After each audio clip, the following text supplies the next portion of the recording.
Before watching this video, subscribe and get more information like this. Please consult with your doctor for any health concerns.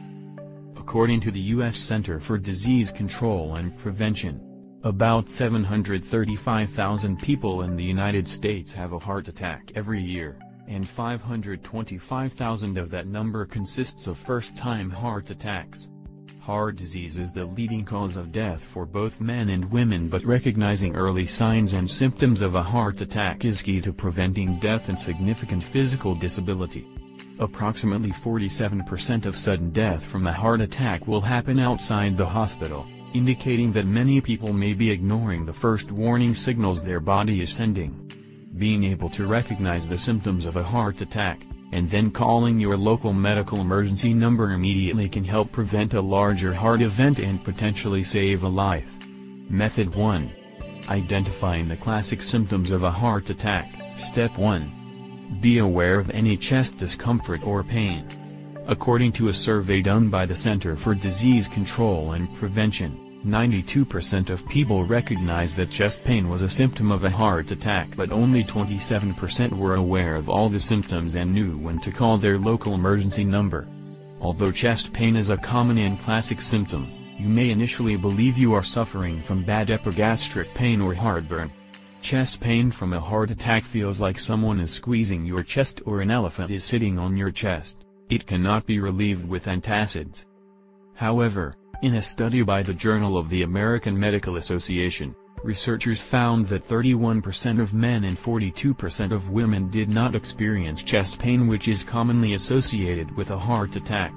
Diabetic patients are also at risk for less classic symptoms of a heart attack. Step 2. Take note of any upper body pain. Pain from a heart attack can spread beyond the chest to the upper shoulders, arms, back, neck, teeth or jaw. In fact, you might not experience pain in your chest at all. A chronic toothache or upper back pain can be the early signs of a heart attack. Step 3. Expect mild symptoms at first. Most heart attacks begin with mild symptoms described below. However, do not be tempted to tough it out. Instead, if the symptoms do not disappear within 5 minutes, call your local emergency number for immediate medical treatment. Step 4. Assess whether the pain is related to angina. If the person who may be having a heart attack has a history of that condition, ask if their angina disappear rapidly with treatment. Some people with coronary artery disease suffer from angina, or pain in the chest with exertion. This occurs when their heart muscle cannot get enough oxygen to support their current activity. A person suffering from angina may have medication to help open the arteries in the heart and eliminate the pain. If the angina does not disappear rapidly with rest or treatment, it can be a signal of an imminent heart attack. Step 5. Look for any stomach pain, nausea or vomiting. Pain from a heart attack can be experienced in the stomach. It may feel like heartburn, but it is not relieved at all with antacids. You may also experience nausea and vomiting without chest pain or other signs of gastrointestinal flu. Step 6. Call your local emergency number if you suspect a heart attack. Do not do anything else first. Do not delay in getting medical help. Your best chance of a strong recovery with minimal damage to the heart muscle is by getting medical treatment within 1 hour of symptoms occurring. Do not start aspirin therapy on your own. Your emergency operator, emergency personnel, or emergency room doctor will determine if taking an aspirin is right for you. Quiz. What is the most important first step to take if you think someone is having a heart attack? Get them aspirin. Perform CPR. Get them antacids for the pain in their stomach and chest. Call 911 right away. Method 2. Looking for atypical symptoms of a heart attack. Step 1. Look for atypical symptoms if the sufferer is a woman. Women may experience other atypical or uncommon signs of a heart attack more frequently than men. Some of these include sudden onset of weakness, body aches, overall feeling of illness sometimes described as having the flu, sleep disturbances. Step 2. Be aware of unexpected shortness of breath. Shortness of breath is a symptom of a heart attack that can occur before chest pain. You will feel as if you can't get enough oxygen into your lungs, or as if you just finished running a race. Step 3. Watch for lightheadedness, anxiety and sweating. Symptoms of a heart attack can include feeling anxious for no apparent reason. You may experience lightheadedness or cold sweats without chest pain or other symptoms. Step 4. Be aware of extreme heart pounding. Is your heart pounding in your chest? If your heart feels like it is pounding in your chest, or as though it is racing, or you feel palpitations, or it feels as if the rhythm has changed, this is an atypical or uncommon sign of a heart attack. Quiz. Why might a person miss the atypical signs of a heart attack? They have been exercising and feel short of breath. They are stressed and feel anxious or lightheaded. They aren't sleeping well and think it's stress-related. They feel like they have the flu and believe they are getting sick. All of the above. Method 3. Assessing the risk factors for a heart attack. Step 1. Understand that there are different types of risk factors for heart disease. There are factors you can change by making changes to your lifestyle choices, and there are some that you cannot. When you are aware that the choices that you make increases or decreases your risk of heart disease and of a heart attack, you make better choices. Step 2. Understand the risk factors for developing heart disease that you cannot change. These are factors that cannot be changed and should be considered when assessing your overall risk of a heart attack. Risk factors you cannot change include: age. Men over 45 and women over 55 have a higher risk of heart attack. Family history. If your close blood relatives have had an early heart attack, you may be at a higher risk. History of autoimmune disease. If you have a history of an autoimmune disease such as rheumatoid arthritis or lupus, you are at higher risk of having a heart attack. Preeclampsia. This is a condition in pregnancy. Step 3.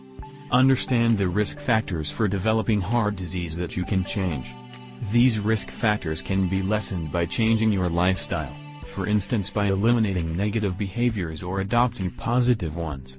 These risk factors include: smoking. Smoking is an independent risk factor for sudden cardiac death in people who suffer from coronary artery disease. Smoking cigarettes increases the risk of developing coronary artery disease. High blood pressure, physical inactivity, diabetes, obesity, high cholesterol, stress and illegal drug use. Image titled "Know if you've had a heart attack." Step 4. Lower your risk of heart attack by striving to stay active every day. Go for a brisk walk for 15 minutes after lunch and dinner. Eat a healthy diet low in salt, trans fats and carbohydrates, high in healthy unsaturated fats and proteins. Stop smoking. It is important to follow your doctor's recommendations for treatment and medication if you are at risk of a heart attack, or if you are recovering from one. Quiz. What are some examples of risk factors you cannot change? Smoking, age, and family history. Diabetes, obesity and high blood pressure. Autoimmune disease, pregnancy, and age. Method 4. Understanding how a heart attack is medically treated. Step 1. Expect immediate attention in the emergency room. A heart attack is life-threatening and also can respond well to immediate and early treatment protocols.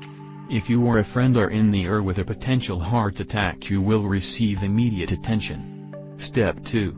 Expect an ECG. An electrocardiogram is a test that measures the electrical activity of the heart. This will show the doctor how much muscle may be injured or if you are in the middle of having a heart attack. An injured muscle will not conduct electricity the way that an uninjured muscle will.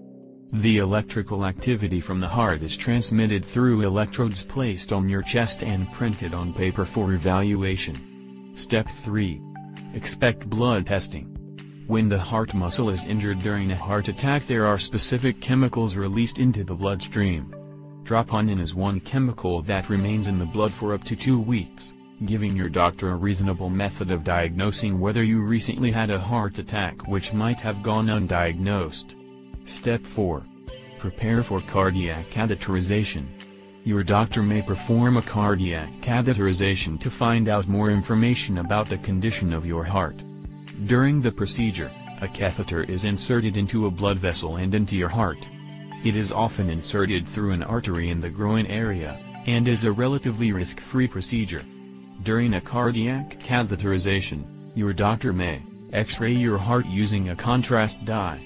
This can help your doctor see if there are any narrow or blocked arteries. Check the pressure in the chambers of your heart. Take blood samples, which can be used to measure the oxygen content in your heart chambers. Perform a biopsy. Check your heart's ability to pump efficiently. Step 5. Expect a stress test after the event is over. In the weeks following a heart attack, you may undergo a stress test to evaluate how the blood vessels in your heart respond to exercise. You'll be on a treadmill and hooked up to an electrocardiogram machine which measures the electrical activity in the heart. This will help your doctor determine long-term treatment for your condition. Quiz.